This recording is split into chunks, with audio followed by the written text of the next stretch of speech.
En voilà, on va voir toutes ces images, la traditionnelle cérémonie des chaussures à la veille du budget. Et vous pouvez voir cette année, encore une fois, là, de nouveaux espadrilles pour le ministre des Finances, Éric Girard. Des espadrilles de course. Oui. Ça va vite, des souliers performants. M. Girard qui a profité de l'occasion pour annoncer une bonne nouvelle, dit-il, le déficit structurel, soit le solde négatif qui restera après la pandémie du Québec. Ça se chiffrait à plus de 6 milliards de dollars il y a un an, Julie. On dit que ça a fondu de moitié pour se retrouver sous la barre des 3 milliards de dollars. Ça, c'est quand même une bonne nouvelle. On en Oui. parle avec Philippe Dubois des sciences politiques de l'Université Laval. Monsieur Dubois, bonsoir et merci d'être avec nous. Bonsoir. Là, tout le monde a hâte de savoir si on va recevoir un chèque demain pour contrer l'inflation, le coût de la vie. Ça va vraiment ce qui va tâter ce budget. Mais avant d'en arriver là, c'est le dernier budget du gouvernement de François Legault, un premier mandat marqué par la pandémie. Quelle est l'importance stratégique de ce budget qui sera présenté demain?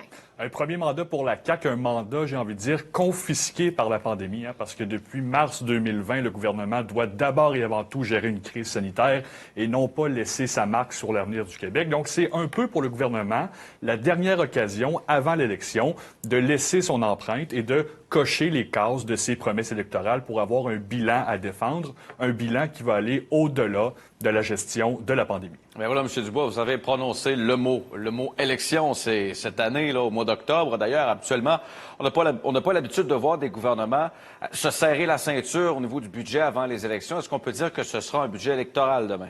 Bien, clairement, le gouvernement est en bonne position. Le ministre l'a répété aujourd'hui, l'économie va bien. Il ne désire pas y aller d'un budget d'austérité. Donc, très clairement, il est en bonne posture pour contenter beaucoup de gens demain dans son budget. Et demain aussi, ce sera le pivot entre la période de gouvernance et le début officieux de la campagne électorale. Pourquoi? Parce que le gouvernement va avoir sa feuille de route à défendre et les oppositions vont avoir un peu de chair autour de l'os pour l'attaquer sur autre chose que ce qu'il a fait ou ce qu'il n'a pas fait dans les derniers mois.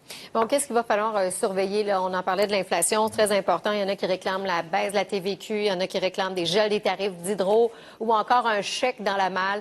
Qu'est-ce qu'on va devoir surveiller exactement demain? La hausse du coût de la vie, je crois que c'est ce qui touche le plus les gens qui nous regardent ce soir. Lorsqu'on fait l'épicerie, on le voit concrètement que la vie nous coûte plus cher. Le ministre des Finances dit qu'il veut agir, dit qu'il veut envoyer des chèques aux Québécois. Des chèques, à quelques mois d'une élection, c'est toujours une bonne nouvelle pour un gouvernement sortant, mais encore faut-il dire que le problème, il est réel. Le coût de la vie augmente et donc cette mesure-là risque d'être attendue de la part des gens qui nous écoutent parce qu'elle pourrait avoir un impact significatif là, dans le portefeuille. C'est difficile, par exemple, de voir la formule que ça va prendre demain parce qu'on entend beaucoup parler de ce chèque-là. C'est pas tout le monde qui est d'accord, évidemment, mais c'est vraiment dans différents secteurs. Le logement, entre autres, qui ne diminue pas non plus.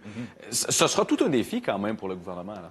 Ce sera un défi et c'est le genre de question qui peut traîner dans une campagne électorale. Et il y a d'un côté les conservateurs d'Éric Duhaime et de l'autre côté Québec solidaire qui, eux aussi, se sont appropriés cette question-là du hausse des coûts de la vie, qui vont arriver avec des propositions, qui vont arriver aussi avec des attaques. Donc, le gouvernement doit se positionner rapidement, doit adopter des mesures dans le budget pour donner un peu d'oxygène aux citoyens, aux citoyennes, mais aussi il doit prévenir les attaques qui risquent d'arriver en campagne électorale. À partir de demain, là, très clairement, on est en campagne électorale officieuse, mais quand même.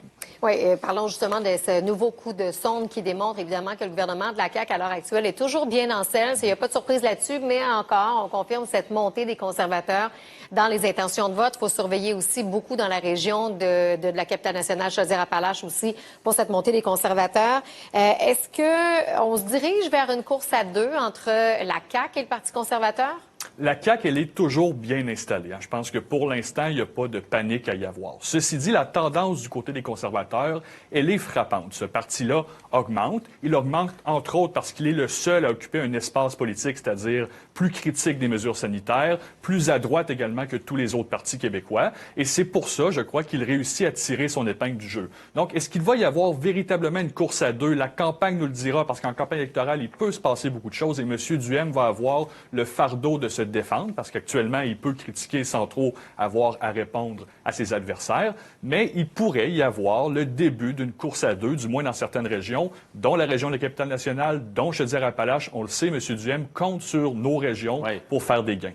Bilan complet demain de ce budget qui sera déposé en après-midi avec des économistes, des analystes dans notre bulletin demain. Merci beaucoup, Philippe Dubois, d'avoir été des nôtres. Bonne soirée. Bonne soirée, au revoir.